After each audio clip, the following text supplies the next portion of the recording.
Section 9 of Shadow Forms by ManlyPHall. The Dance of the Veils. It was in the native quarter of the city of Agra that the first act of a strange drama took place.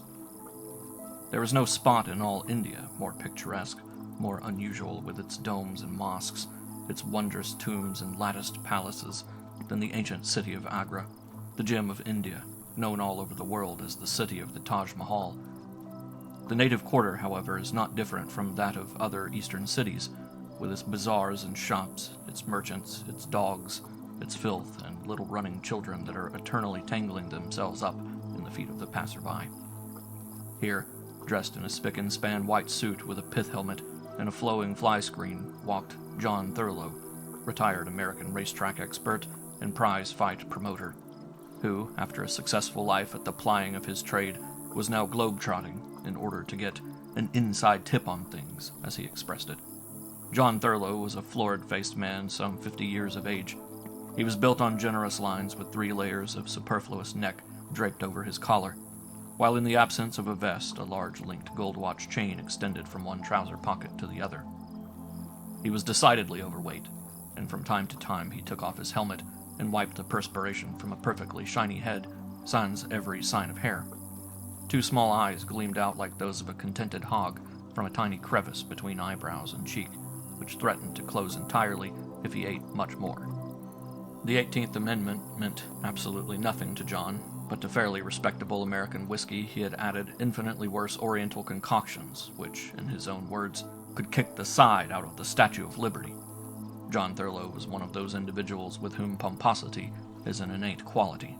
Everything he had went to front, both mentally and physically, and as he half walked, half waddled among the bazaars, mild Orientals viewed him with strange expressions, mangy dogs looked at him inquiringly, while heavily veiled women went on the other side of the street. John Thurlow was out for what he could get, his recommendation being a long pocketbook and an exceptionally short conscience. A little wiggling brown urchin accomplished the apparently superhuman exploit of crawling in between his feet, which were long, large, and ponderous. Cursing, Thurlow brought a heavy snakewood cane down across the child's body with a resounding whack. With a howl, the streak of brown lightning vanished somewhere among the swaying portieres of the bazaars. A few beggars held out their hands for annas, but Thurlow was not there for the purpose of financing India, so he passed on with a disdainful look and wound his way with morose dignity among the bazaars and narrow streets. A whiff of a strange odor suddenly reached his nostrils, and his olfactory nerves dilated. He stopped, took off his hat, and fanned himself for the 1000th time that day. "Ah," he murmured, "this is the first decent breath I've had today. They surely can raise stinks in this country." He was standing in the shade of the awning of an Oriental perfume bazaar, and it seemed an oasis of enchantment compared to the city sewerage which lay on the streets in front of him. Thurlow saw opening before him a series of arches where the narrow streets looked ready to come together, and were separated only by spans of clay and plaster. He passed under one of these arches and found himself in a deserted niche where the traffic of the thoroughfare did not apparently enter. While he stood there, from the house beside him a man madly dashed, howling like a maniac, and pouring forth streams of English profanity. Thurlow turned and looked at the figure. It was that of a white man, but his long unkempt hair and beard and his skin, tanned by the Indian sun, almost gave him the appearance of an Asiatic. His clothes had originally been white duck, but they were now torn, soiled, and battered, until their native color was almost obliterated. In one hand, this strange figure clenched some object, while with the other he seemed trying to disentangle himself from some invisible network. "Get away, you red demons!" he screamed. "You can't have it! You can't have it! Get away, damn you!" He spun around, twisting, tearing, and clenching at the air, his eyes wild and bloodshot, and his whole being that of a madman. Suddenly he spied Thurlow and rushed up to him in the apparent frenzy of desperation. "My God! You're a white man!" he cried, falling upon his knees before the corpulent form of the American racetrack magnate. Then, in a wild, discordant voice, he babbled forth an almost unintelligible harangue. "They've got me," he kept muttering. "The red fiends have got me." Thurlow looked down coolly. "Opium or hashish?" he asked, wiping his face once more. "I've made amends selling them, but I don't advocate their use." "No, no!" shrieked the other. "It's not dope! It's red devils! It's red devils!" Sounds like Indian hemp to me, answered Thurlow. But what do you want? You're a white man, and you'll do something if I ask you, won't you? What is it? Asked Thurlow. I found it don't pay to make rash promises. I'll tell you, gasped the other. A year ago, I was just as prosperous and well-heeled as you are. I came out here to India for a special reason. I went up into the North Mountains, way north, to a temple that had been sacred for many ages to Krishna, the great Brahmin god. Get away from me, you red devils! I can see you blinking at me, but get away, damn you! The disheveled figure broke into a grating, unearthly laugh. I stole it! I stole it! He shouted. I stole the Eye of Krishna, and I've got it still, but they've sent red devils after me. Promise me that you'll take it back to them when I'm dead, or they will haunt me in hell forever. Promise me you'll take the eye back. Here on this paper is the place to take it to. Promise me you'll do it. All right, answered Thurlow. What is it, a glass eye? No, came the answer distractedly. Here, you will take it. The demons are strangling me. Help! Help! And quickly slipping the little package into Thurlow's hand, the man leaped to his feet. Clutching at his throat, he rushed directly toward the wall of a bazaar opposite. He battered himself against the wall, howling, "Red demons!" Then suddenly, straightening up his body, began to waver in a strange, unearthly way. His eyes gazed into the depths of the unknown. "What on earth is he doing?" exclaimed Thurlow. Then the thought flashed into his mind that the frenzied creature was dancing. Though no sound was audible, the figure swayed to the rhythm of some oriental knock tune. Back and forth he swung, his movements becoming more and more eccentric. The American followed him as he passed down the street, moving through this fantastic pantomime, while the passerby stepped fearfully aside. Suddenly he whirled past a bazaar filled with the wondrous specimens of gold and silverware, where still scimitars and inlaid daggers were exhibited to the throng. The frenzied and obsessed dancer seized one of the scimitars and, spinning it in his hand, twisted his body backward and forward in the ancient Hindu dance of death, the sword gleaming and swishing through the air in curious parabolas. At the same time, the bearded figure, with its wild face and ragged form, laughed and screamed. Gradually the movements became slower, and at last, exhausted, the figure sank to the ground. And when the crowd reached it, they found that in falling, the scimitar had passed through the body. The crazed man was dead. Having seen one end of the story, Thurlow now turned to the package in his hand, and unwrapping it, he gave a gasp of amazement. He was staring down upon a great blue-white diamond, as large as a pigeon's egg, gloriously cut in the manner of ancient India, and appearing more like a flaming torch in his hand than a piece of stone. Thurlow staggered back against a supporting arch. "Good heavens," he muttered. "That stone is worth millions. So that is the Eye of Krishna. That bird sure had some eyes. Give it back? Give the stone back to these greasy heathens? Not much. Oh, I'll give it back. John Thurlow, this stone alone makes you many times a millionaire. You know, the more I see of this country, the better I like it." Slipping the jewel into his pocket, he slowly threaded his way along the streets until he again reached his room in a well-known European hotel. Locking the door and placing a chair against it, Thurlow sat down on a three-legged stool and took out the diamond. As he did so, a voice whispered in his ear, "Take it back. Take it back. Take it back." "Like hell, I'll take it back," muttered Thurlow. "When little Johnny gets his hands on it, only a pickaxe will pry it loose. Why, this rock is as big as the Koh-i-Noor, and I understand that they built a tower over in London to put that in. My history ain't very good, but I seem to have great luck in picking up diamonds." The voice kept whispering, "Take it back. Take it back. Take it back. Those little red demons ain't gonna frighten me. This belongs to yours truly from now on." And flipping it in the air with his thumb, John Thurlow spun around and caught it as it came down. "Pretty soft, I'll say." He went to his valise, opened a little leather bag, put the jewel into it, and placing the stone and bag together under his pillow, prepared for the night. John Thurlow had not developed a delicate nervous system. His constitution was more animal than human. Consequently, no chills ran up and down his spine, no worries beset his soul, and lying flat on his back with his eyes on the ceiling, his lids slowly fell. With them, his lower jaw. And John Thurlow, racetrack plutocrat and present owner of the Eye of Krishna, entered peacefully into slumberland, his long rhythmic snores reverberating through the room. 3 hours went by in perfect stillness, and it seemed as if Thurlo's peaceful dreams were not to be disturbed. But all at once, under his window, appeared a slender, turbaned form, his arms folded. The figure was dressed in well-fitting English clothes, but his face was that of an Oriental. He walked slowly up and down, looking up at the open window in Thurlo's room, where calmly reposed the rotund form of that gentleman. The sleeper was not awakened by the soft turning of the doorknob, but this attempt to enter was foiled by the chair against the door.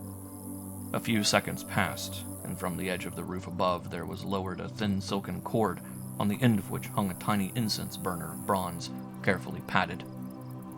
This swung back and forth in the window of Thurlo's room, and then its motion changed. The hand above was swinging it far into the interior of the room. At last, with a very long swing, it crossed over the window sill and was lowered with the slightest thud onto the floor. From it poured a stream of fine blue smoke, the pure hashish of the Orient prepared in the temple, and certain in its effect. Many moments elapsed, for in the East nothing is done hastily.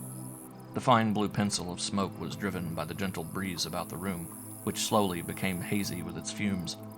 Thurlo slept on serenely, but gradually into his slumber crept fantastic dreams which were not wont to disturb his tranquility.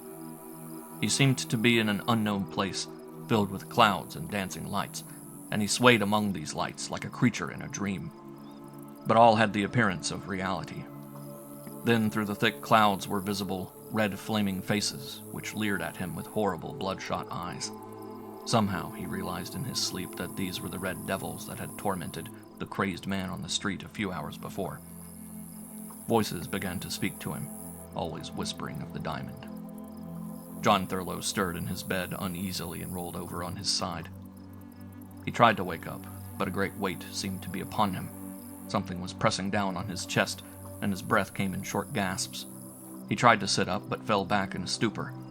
The red, leering faces came ever closer to him. He swept his hand across his face in an effort to drive them away, but they only laughed.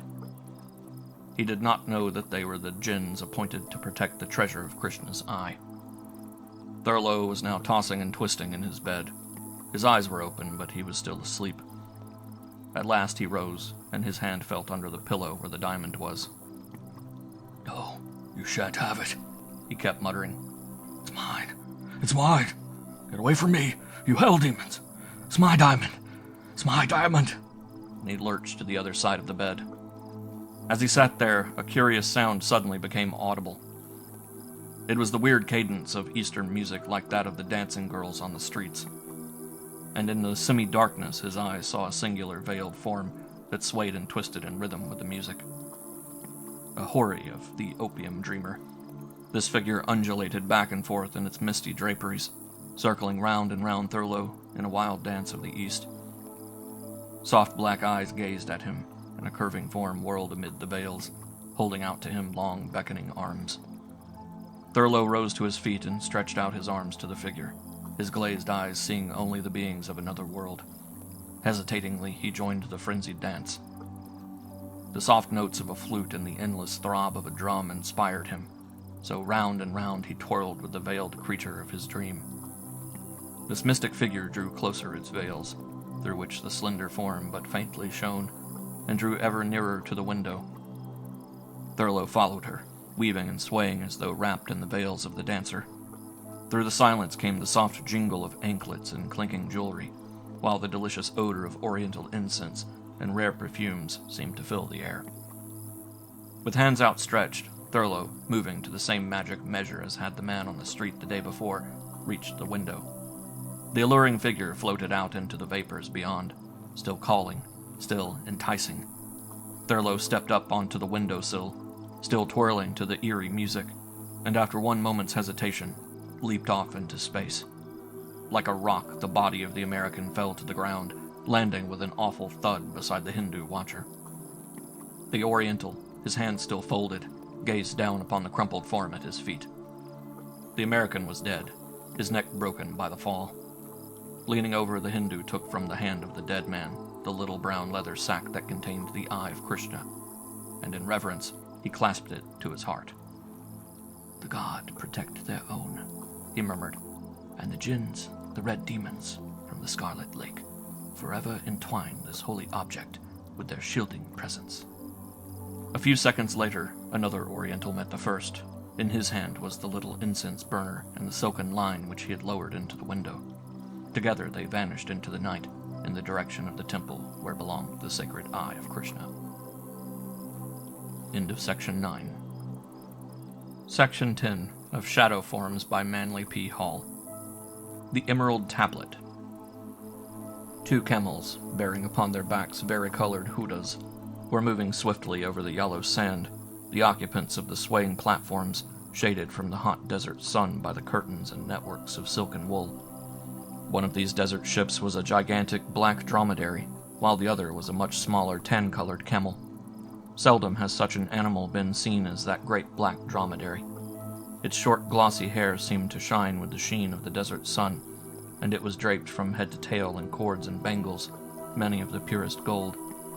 The driving reins were fringed with tinkling tassels of metal, and the stately beast placed its feet upon the sand with a slow, methodical dignity, which was uncommon even in a land where dignity and grace predominate.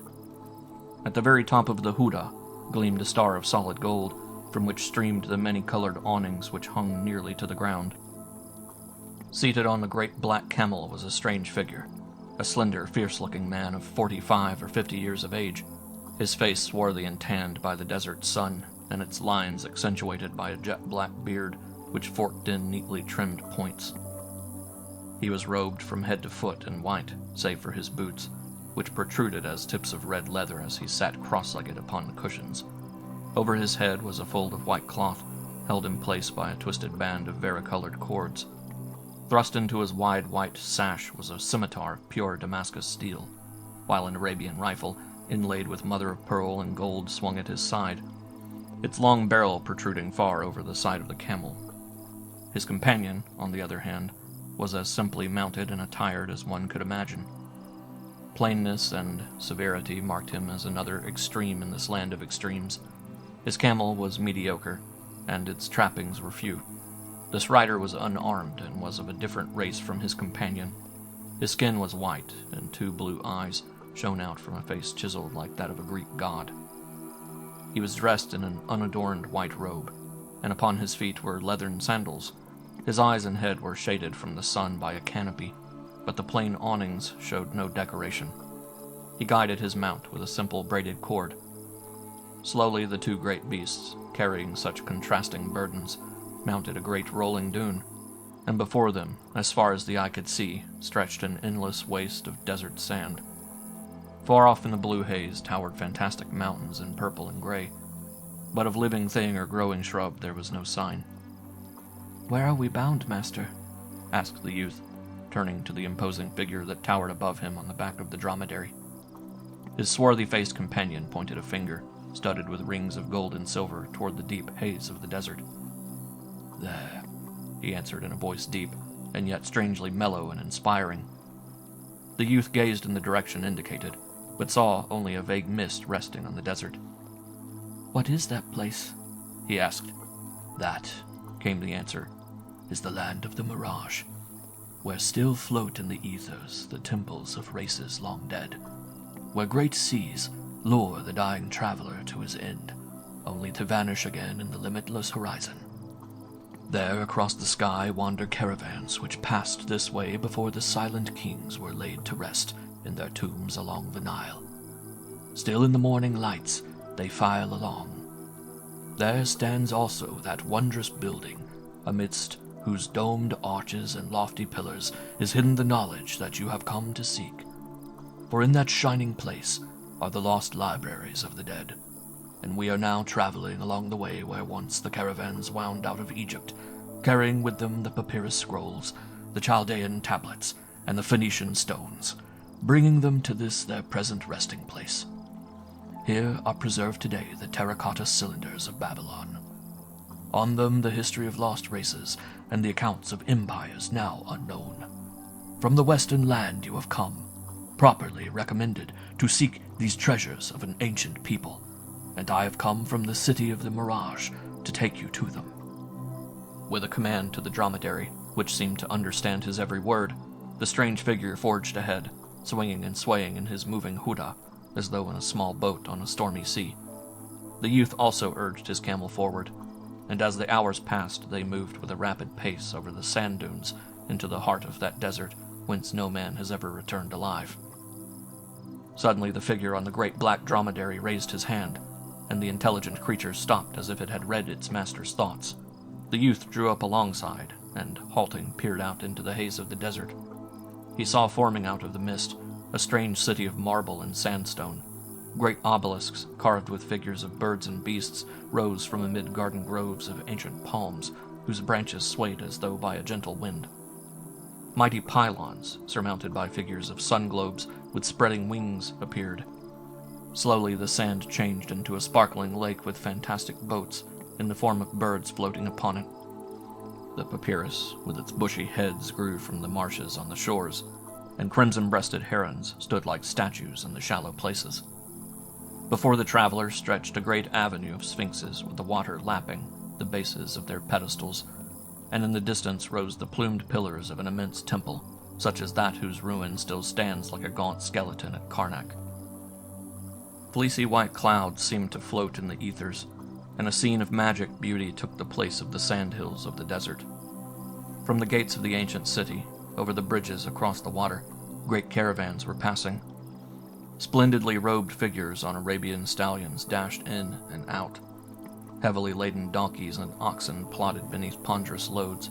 Streams of camels, gorgeously caparisoned, moved to and from the hills.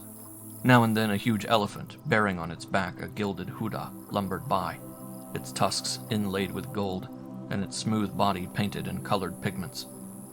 Once, a chariot dashed through the street, with cruel curved sword blades upon its wheels, to cut and destroy all who sought to stay its progress. The young man gazed at the vision in amazement, for such a sight had not appeared in the world for thousands of years.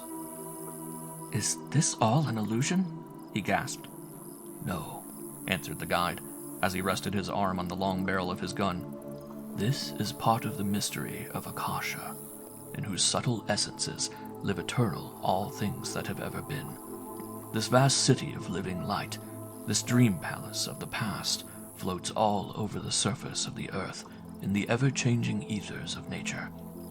These are the mirages of the desert, and as the eyes of men grow dim from gazing at the shining sand, and the life is slowly burned away by the blazing desert sun, these visions come to him, hovering on the horizons, and lure him on to drink of water which lips can never taste, to rest in shade which can never shelter the body.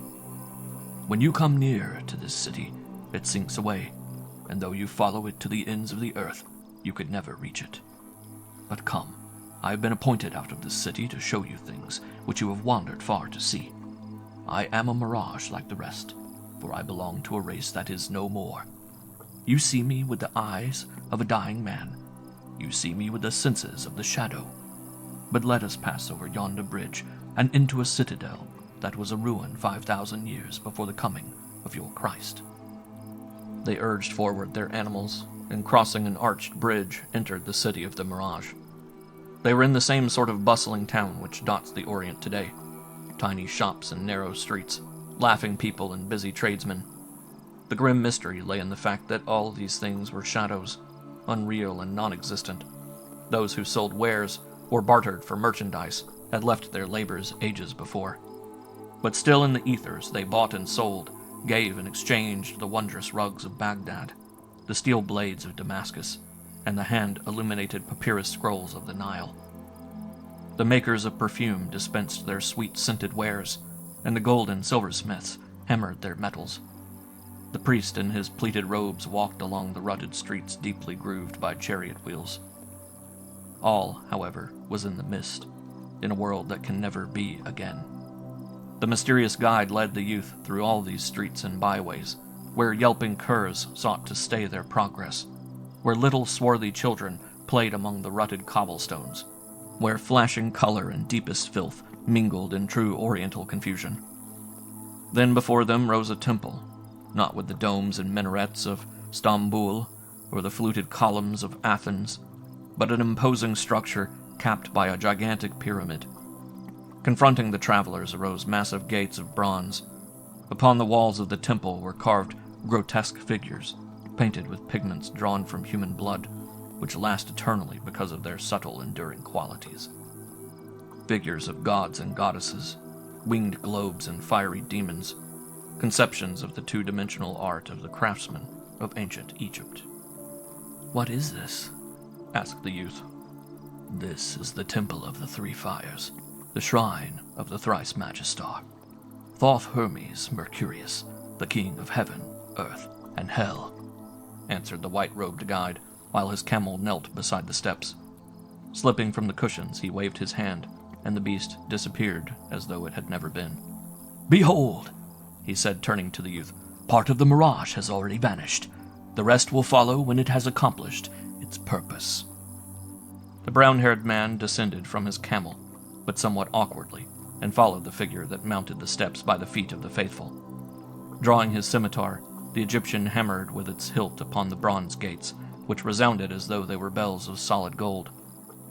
Slowly they parted, and the youth watched the 10 Nubian slaves turning the mighty wheel, their clanking chains echoing in rhythm with the falling cogs. Beckoning the youth to enter, the older man followed him, and the gate closed behind them. The visitor found himself in the strangest room that he had ever seen, stranger far than any creation of his dreams, a great wall of feathered columns, each one carved with the face of a god. Far up near the ceiling burned 12 ethereal fires, which cast ghastly shadows, causing the stone eyes of the gods to blink as though alive. From the roof of the temple, tinted like the blue of the sky, hung suns, moons, and stars, and the planets of our chain, which seemed to twist and revolve like living things. Before them sat a mighty figure, upon its head a crown of crescents interlaced. Like a Memnon of the desert, it rose to an immense height, sitting upon a throne of Alexandrian marble. Upon its brow was the uraeus, and in one hand the book of the breaths of life, while in the other was the croix ansata, the promise of Egyptian immortality. Between its feet was a doorway leading into a mystic vault. Of living occupant there was no sign, but as the traveler stood there, a weird chant as of many voices broke the silence. "Glory, glory, glory, mighty Lord of the Seven Lights. Glory, glory, glory, Osiris, Prince Regent of the Earth. O Child of the Hawk, glory, glory, glory. O Isis, Mother of Nature, glory, glory, glory. O Isis, Keeper of the Seals, Mother of Creation, Goddess of the Nile, glory be to thee." During this chant, a dull glow lighted the mighty figure which was that of Isis, the mother goddess of the ancients. Around the statue, dim forms kept circling like monster vampire bats, and the guide, turning to his companion, whispered, "These are the griffins and the demons who stand as watchful sentinels over the sacred things. You are in the temple of the Mother of Mysteries, Isis, the Virgin of Heaven. Come." They pressed forward together, and reaching the little door at the base of the image, they passed in through a veil of fine silk, which parted at their approach, and entered a spacious room shaped like a cube, bare of all furnishings, its smooth walls marked only by the joints of the stones. A door of granite closed behind them, and they were in a hollow cube of solid masonry. The guide raised one copper-colored hand toward heaven, and pointed with the other to the earth, as he said solemnly, "Behold, this is the measure of a man." The youth did not understand, but gazed around him in awe. "Where am I, O revered master?" he asked. "You are in the Holy of Holies, the secret chamber of the Thrice Magistar, the Lord of Light, and the threefold essence of the flame. Beneath your feet is a chamber, the depth of which no man may know. In that rock-hewn room is concealed the wisdom of the world. Far above your head rises a mighty pyramid, upon whose apex burns the fire eternal." He took 3 little objects from the folds of his robe, and, tossing them upon the ground, said, "Behold, the keys of wisdom." The disciple looked and saw 3 tiny geometrical shapes of some precious stone shining at his feet. The first was a little green cube, the second a little red pyramid, the third a shining globe of translucent whiteness. "Behold the scepters of the king, and the key to the riddle of the universe," said the white-robed man, pointing to the little forms. "But now I will show you the greatest mystery of them all, the pact that was made of God to man, in which the spirit of Hermes Mercurius is tied forever to the soul of man. Behold!" As he spoke, he faced the western side of the temple. The great central stones broke away, and, sliding out upon runners of solid granite suspended in the air, left an opening about 10 feet square. In this great opening hung a stone of the most clear and brilliant green. It gleamed, glowed, and glistened until it was surrounded by an aureole of flames that seemed to light the darkest corners of the recess. It was suspended from the top of the aperture by golden chains and was surrounded by a massive setting of gold. The magnificent jewel was rectangular, and upon it, in letters of fire, were traced many rows of strange characters in a language long forgotten. "And what is this?" whispered the young Greek, bowing in awe before the stone. "This sacred object that you look upon," answered his guide as the room grew green with the light, "is the tabula smaragdina, the emerald tablet of Hermes Trismegistus, the oldest relic in the world, and God's first revelation to man." "What do those strange letters say?" asked the student eagerly. "Read," answered the master, pointing up to the stone. As the youth gazed, he seemed to remember something. Somewhere, sometime, he had known that language. Slowly it became clear to him. The flaming hieroglyphics etched themselves into his very soul. "Behold, the secret work of Hermes thrice Magistar, one in essence, but three in aspect. The work of Chiron Mercurius, the universal agent and nameless power, one in spirit, but three in expression. This is true. This is no lie. This is certain and to be depended upon. The superior above agrees with the inferior below, and the inferior below agrees with the superior above. Know this to effect the one true and perfect work. As all things owe their existence to the will of one thing, so all things have their origin out of one thing. The father of that thing is the sun, its mother the moon. The wind carrieth it in its wings, and its nurse is the spiritual earth. Only one thing after God is the father of all things of this universe and those to come. Its power is perfect, and to everlasting end after it is one with the spiritual earth. But you must separate the spiritual earth from the dense or crude dirt by means of this gentle flame with great attention.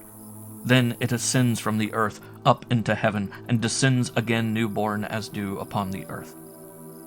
And the superior and the inferior are increased to greater power by the dew of life.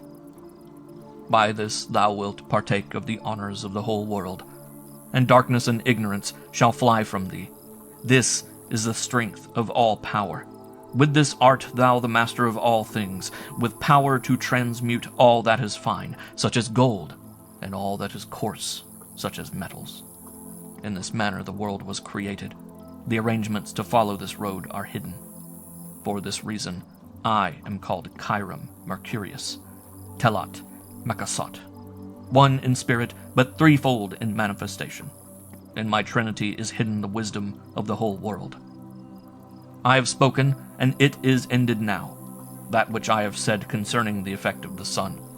Thus endeth the tabula smaragdina of Hermes thrice Magistar."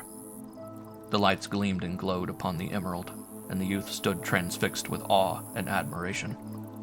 Suddenly the silence was broken by a crash of thunder, and a shadowy form hovered in the alcove. It wore the head of an ibis, the sacred bird of Hermes, and in its hand it carried a tablet and a style. For a moment it stood like a phantom with the emerald for a heart. The room swayed and twisted and turned. The mighty rocks groaned and splintered, and darkness enveloped the entire scene. The youth staggered and reeled. A voice sounded low in his ear, the voice of his guide. "The city of the mirage is vanishing in the desert air. I cannot come with you, for I am part of the great illusion. But you have seen. Forget not what you have beheld." A mighty roar filled the air, and the youth felt himself falling. End of Section 10. Section 11 of Shadow Forms by ManlyPHall. Your God and My God. It was one of those little east side streets where the rays of the sun seldom strike. where battered stone fronts and dilapidated bricks overhang streets, narrow and gloomy, and many ragged little children play on the curbstones or sail paper boats in the gutters. The bustle and confusion which marks the lower side of the life of a great city filled the air.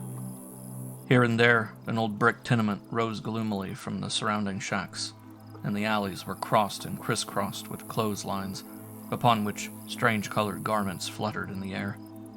The day had been cloudy, and the clothes had not dried well. Their limp and bedraggled appearance was characteristic of everything in sight, including the people who slouched along the streets. The only joy seemed to be the laughter of the children, and they laughed because they did not realize the sordidness of their surroundings. It was a place of sunken cheeks, hollowed eyes, and furrowed brows, a district where despair dwells and where need is ever howling at the door. In this sordid neighborhood, jammed in between a gloomy tenement and a sweatshop where a toiling humanity sold youth and life for the price of bread, stood a little one-story shack, broken in front and battered by age. Everyone knew this building, the little Buddhist church which had found its way into a land of many flags to minister to the needs of the children of India and Japan. It did not appear like an American church, for it had no spires or belfry. It was a stranger in a strange land, and the Lord of the Lotus meant little to those hungry ones who would gladly sell their souls for a crust of bread. From across the blue Pacific and over many miles of steel rails, there had come one from the East, bringing with him the faith of the East and the childish simplicity of the East, that indescribable something which fascinates the traveler who wanders in Oriental countries.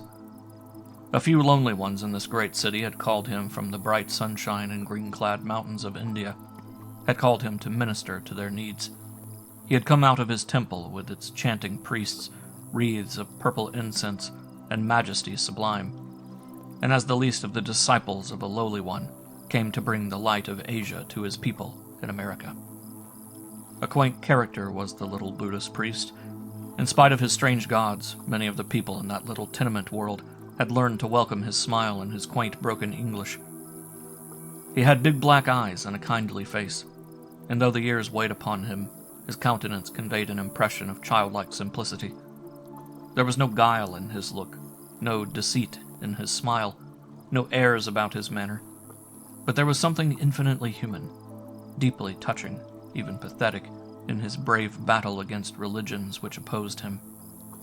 The Buddhists loved him and came from miles around to his little church in the gloom of the tenement walls. They would go into the door in reverence, but once through the portal, they lived in another world, for strange oriental hangings covered the walls, and the subtle odor of burning sandalwood and musk imparted an oriental atmosphere to the whole.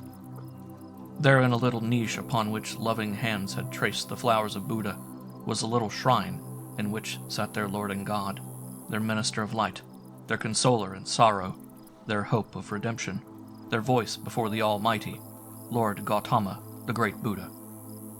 Here they came and brought their offerings. Here they came to pray and sing their mantrams. Here they came in sorrow and in joy, young and old. Here, far from the gods of their birth, they found solace. One day, when the little Buddhist priest was out on the street, he saw a child playing in the gutter with a little form of crockery or marble. He leaned over, and there, gazing up at him from the mud, was a sad, pathetic face, carved and painted in some cheap but effective substance. The Buddhist priest gazed upon it for some minutes, then, as the child ran away, leaned over and picked it from the slime. Something within his soul seemed to stir, for in that face was a haunting look that drew him irresistibly. He gazed upon it for several moments. It was just a little face broken off at the neck, that of a man with long brown hair hanging in ringlets, now grayed with the mire. Upon the head of the figure rested a wreath of thorns, and thin streams of blood were trickling down the agonized countenance, imparting to it a strange, pathetic look, which struck right into the heart of the priest. Holding the broken face in his hands, the priest of another god walked down the street and stopped at the door of a house wherein dwelt Mrs. O'Flaherty, a kind-hearted old Irishwoman who had always smiled at him each morning as he went by. Mrs. O'Flaherty often said to her better half, "Faith and begorra, that little haythen is one of the sweetest infidels I ever met. It's me myself that's sorry, he dinna believe in our God, for I'd like to see him go to heaven." Mrs. O'Flaherty was on the front step waiting for the huckster when the little Buddhist came by. Taking off his hat politely, he held out the little image and asked the broad, smiling Irish woman who and what it was. Mrs. O'Flaherty looked for a second and then crossed herself with reverence. "Faith, good sir, but that's the son of the Blessed Virgin herself." "Is that the one whom you call Jesus?"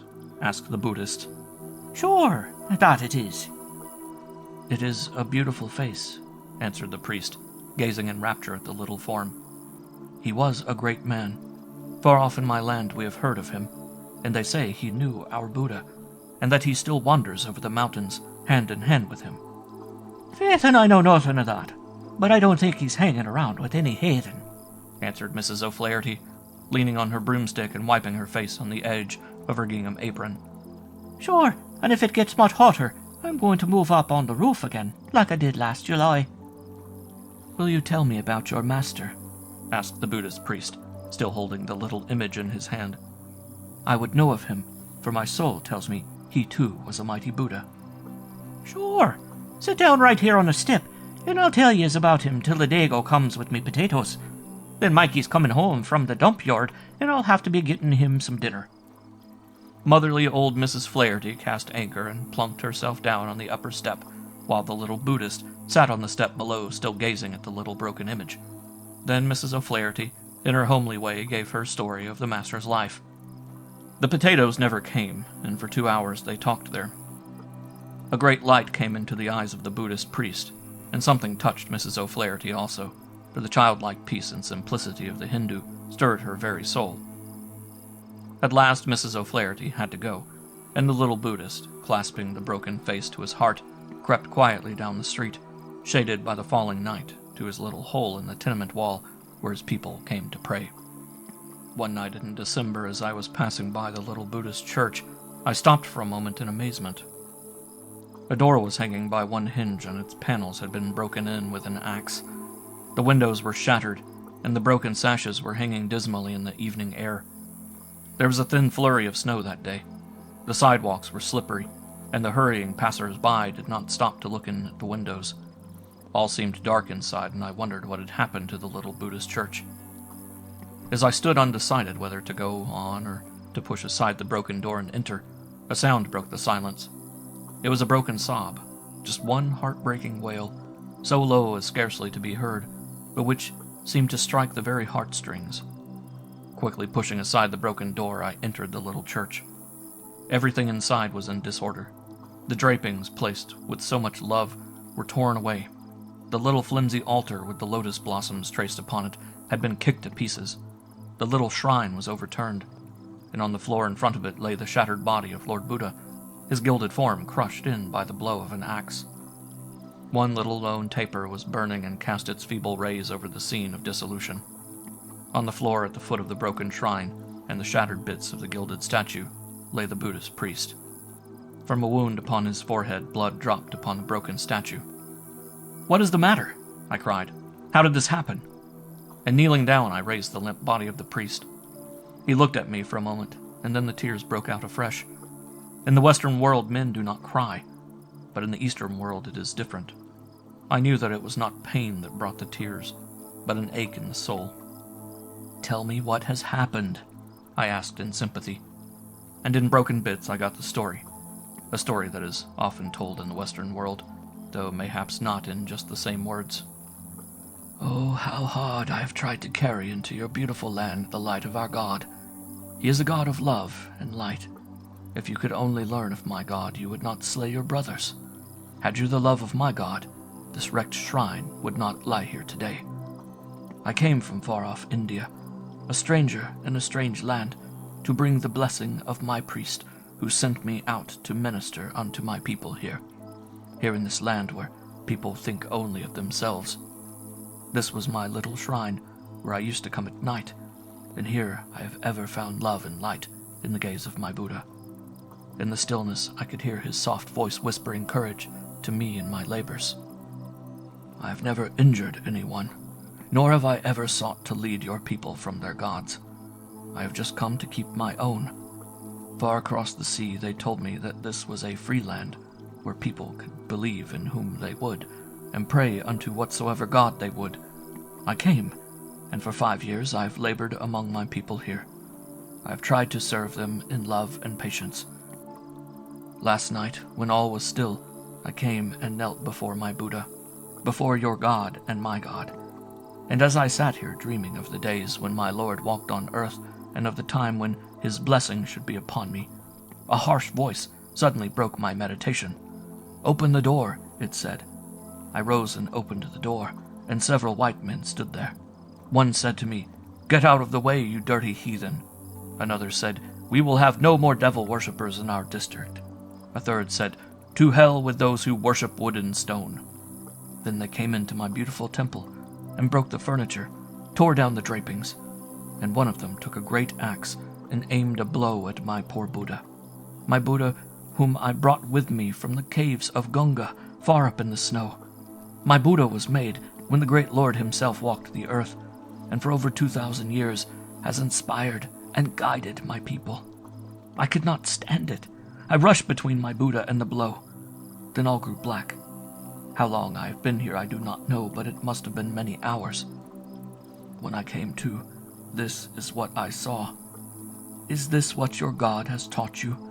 Is this the one to whom you pray that he should kill the faith of other men? It is nearly done with me. I cannot battle with your world. Already I can see my home. I can see it in these wrecked walls, the snow-capped peaks of my mountains. For many years I have served my God in spirit and in truth, and now I am going to him. I'm going into Nirvana, into the home of Buddha. But before I go, say unto the world that I will go to my Buddha, and I will pray to him for those who have broken his shrine. I will pray unto my God for his love and his compassion. The heartbroken little priest raised himself for a moment, and his hands closed over the broken statue of his Buddha. He turned the body around, and there in the back was a hollow, such as is often found in Eastern gods, wherein they put their treasured trinkets or their books of mantrams. The blow of the axe had fallen deeply and had cut the body of the god in two, and as he held it, there fell from the broken opening 2 pieces of crockery. Picking them up and joining them together, I found that they formed the face of Jesus. "How came they here?" I asked softly. The Buddhist answered softly, "Many months ago, I found that little face in the street where children were playing with it in the gutter. Its sad look made me sad, and I brought it home and put it in the heart of my Buddha, that the heart of my God might make your God glad." He looked down on the pieces. "Look," he whispered, "the blow that broke my Buddha's heart broke your God's face. Is it not so, my friend? Is not your God glad with my God? Is he not sad with my God?" The Buddhist picked up the broken bits of plaster. "Look, they have shattered his face. In striking at my God, they have broken their own. And I loved his face, it was so sad. But it can be no sadder than is his heart this day. I can see a face beside me. It is..." And the little Buddhist held up his hands. "Oh, Master, with the wreath of thorns, I see you. You have come to me. God of another people, I loved you, but those who slew me have slain you. Look, I see the mountain in the sky. Om Mani Padma Hum. Lord Buddha, I come." The form grew limp, and the tragedy was ended. A broken god and 2 little bits of plaster lay on the floor. End of Section 11. Section 12 of Shadow Forms by ManlyPHall. The Cave of the Apes. I must warn you, my dear Dr. Applegate, that you are becoming a little too fanatical in your viewpoints. I respect your great sincerity and your desire to convert my people to your religion, but at the present time you are making many enemies, and if you do not restrain your ardor, I actually fear for your life. The speaker, a Hindu gentleman, leaned back in his reed chair, and putting the tips of his fingers together, gazed at them reflectively. You know, my race is exceedingly ancient. For thousands of years my people have had their religion, which to them means more than life itself. We Hindus believe in our gods. We serve our light as we understand it. And, while possibly differing from you, we do not feel that you have the right to demand of us, against our will, that we should change a faith which solves completely and intelligently the problems of our lives." The Reverend Dr. Applegate glared back at the speaker, but with a tremendous effort restrained his ire. He was a missionary, but to him the idea of converting heathen had become an obsession. He lived only to convert. He looked down upon and despised the faiths of the people with whom he worked. He spent much of his time criticizing, condemning, and tearing down the ancient doctrines of India. In vain his friends had urged him to be more tactful. Applegate would not listen. The evening before, he had entered the temple of a nearby village and had torn the idols from their shrines and chopped them into kindling wood. The natives had risen in a body, and Applegate was forced to flee through several miles of jungle and to swim a river in order to reach a place of safety.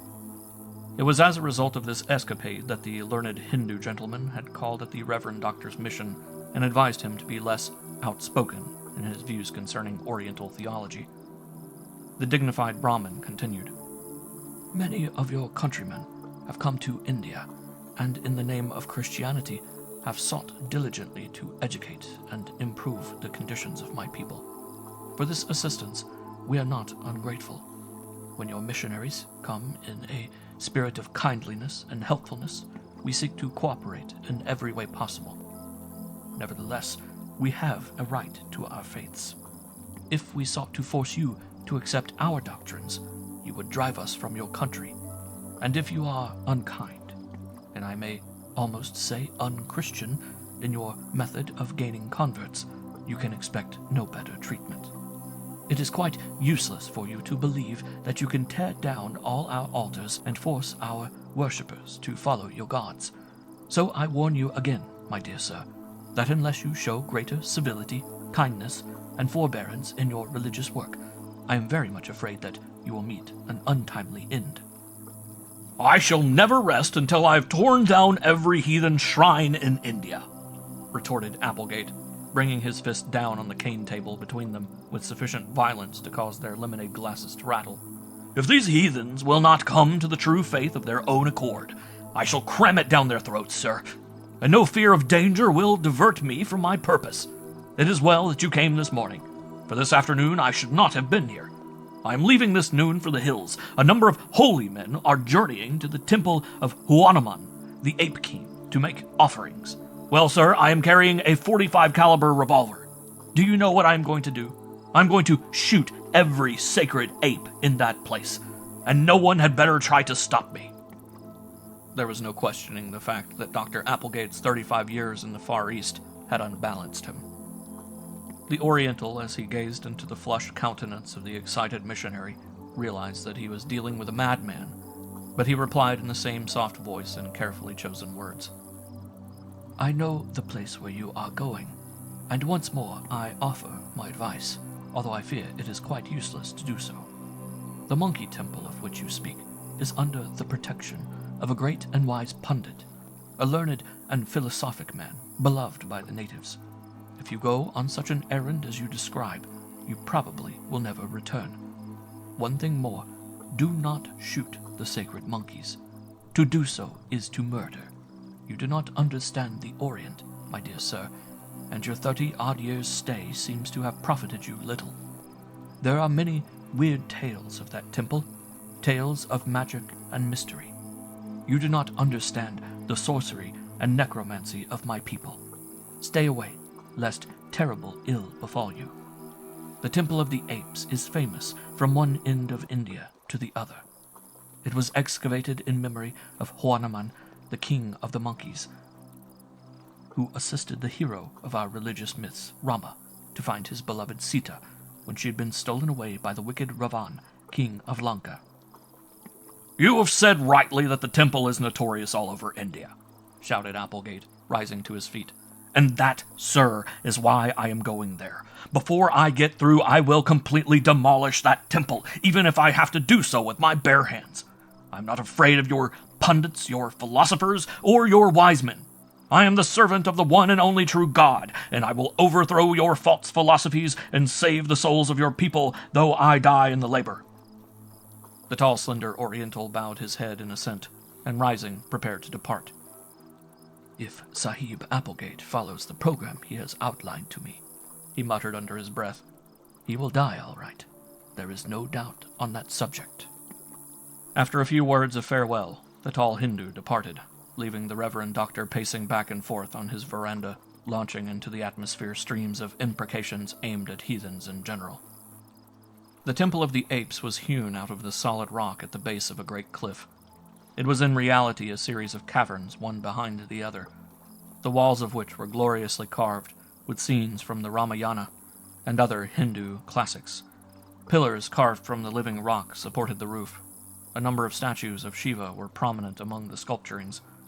Many little cell-like caverns led off from the main chambers. In these dwelt a few ascetics, harming no one, living the simple recluse existence which in India constitutes the religious life. Here and there were monkeys, sitting on protruding bas-reliefs or shrines, playing around the floor, or hanging by their tails from the carvings on the ceilings. Their little beady eyes gave these simians a sagacious look. The priests guarded and cared for them in honor of the service which the monkeys had rendered their religious hero ages before. The little area before the temple was usually deserted, but now it was densely crowded with holy men, some of whom had come from a great distance. A strange and heterogeneous group they were, wild and disheveled in appearance, with long matted hair and unkempt beards, some scantily clothed, others naked, some walking, some being carried, and a few riding in carts drawn by white Indian bulls. These were the great ones, the living saints, the holy men, and if we are to believe the strange stories told concerning them, great spiritual power was concealed in this nondescript mass. Some few were eating, others were squatted on the ground praying, some even were lying asleep. Suddenly the silence was broken by loud talking in English, and the Right Reverend Obadiah Applegate, D.D., appeared upon the scene. He had been running, consequently was all out of breath, and his words were punctuated with pants. His white linen suit was plentifully covered with oriental dust, which rises in clouds from every native road, and his toupee was out of place. Around his waist, under his white coat, was strapped a revolver, while from one pocket protruded the gilt edge of a prayer book. Applegate was about to convert the Gentile Hindus at whatever cost. A few of the holy men looked up in mild surprise at the frenzied figure, but most did not deign to break their concentration by turning their eyes in his direction.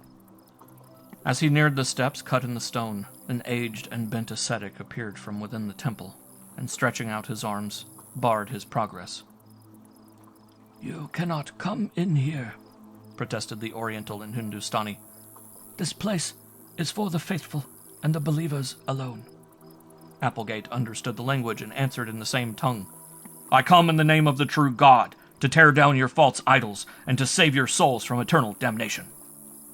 The Hindu's face became stern. "Who is the true God?" he demanded.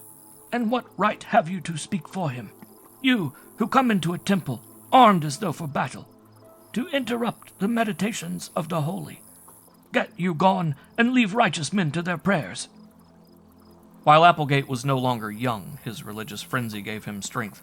Ascending the steps, he pushed the old Hindu out of his way and entered the gloomy cavern which formed the sanctuary.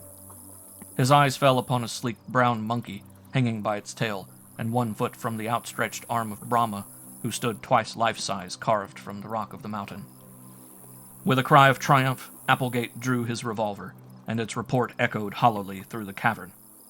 With a little chattering cry, the monkey released its grip, and falling to the floor of the cave, struggled for a second, and then lay still. Immediately a howl arose from the gathered holy men. In an angry mob, they surged toward the missionary. That worthy, absolutely crazed with his ideal, began firing in every direction. Sometimes he hit, but more often he missed the scampering monkeys, who ran chattering and crying into distant corners. The great crowd of enraged mendicants gathered closer. A moment later they closed in upon Applegate. The revolver was wrenched from his hand, and he was tied hand and foot with strips of cloth, and stood up against the rear wall of the temple. The priest whom he had attacked and thrown to one side separated himself from the throng, and advancing to within a few feet of the missionary, addressed him in Hindustani again. Why have you come to kill our sacred monkeys and to destroy our temple? We have never bothered your mission or interfered with your right to worship whatever gods you saw fit. We have gathered alone here in the woods where we bother no one, and here we pray to our Father as you pray to yours. Yet you come and, in the name of a supposedly good and merciful God, attempt to destroy the faith of other men, to tear down their shrines, and to slay their sacred animals. You have much to learn, and you shall have an opportunity to learn it, for you shall stay in this temple all the rest of your life, and here you shall die. You are not the first who has come here to injure and destroy us, nor shall you be the first to leave. You must stay. You can't keep me, replied Applegate furiously. I am a man of the cloth. The British government will force you to give me up. It knows where I went. It will come to search for me, and then it will severely punish all of you who have tried to injure me. The aged Hindu smiled. Never shall they find you, yet you will be here. Never shall they punish us, for they will not know who or what you are. Year after year, the English may come and walk by you, but they shall not rescue you. You have sinned against our gods, and our gods are strong. We have called for the vengeance of our gods, and our gods have heard. The holy man held his two hands forward, so that the palms faced the Reverend Dr. Applegate. From each hand poured a thin stream of blue light, which, striking the missionary, blinded him. He felt his back being turned downward by an unknown power. He screamed and twisted and struggled. Everything grew black around him, and, with a last wailing cry, he pitched forward on the ground. A search party was sent out the next morning under the direction of a young British Army sergeant. Hearing that the missionary had gone to the Temple of the Apes, the party decided to begin their quest for Applegate there. Reaching the overhanging ledge of rock under which the cave had been excavated, the young sergeant went up to the holy man who stood by the entrance. "Have you seen anything of the Reverend Dr. Applegate?" he asked the immobile-faced native. "Yes, Sahib. He was here last night." "Where is he now?" demanded the sergeant. Before replying, the holy man paused a moment, stroking a little gray monkey which sat on his shoulder. "Only the gods can answer, but you may search for him." Finding that further questioning was useless, the search party went through the caverns from end to end. At last, after a fruitless quest, they departed. As they vanished down the winding, dusty road, the old Hindu sage stood between the pillars carved from rock, and reaching up his hand to the little monkey that sat on his shoulder, he held up a piece of fruit. "Maybe the Reverend Dr. Applegate would like a piece of banana," he murmured sarcastically, stroking the monkey's head. End of section 12. And end of Shadow Forms by ManlyPHall.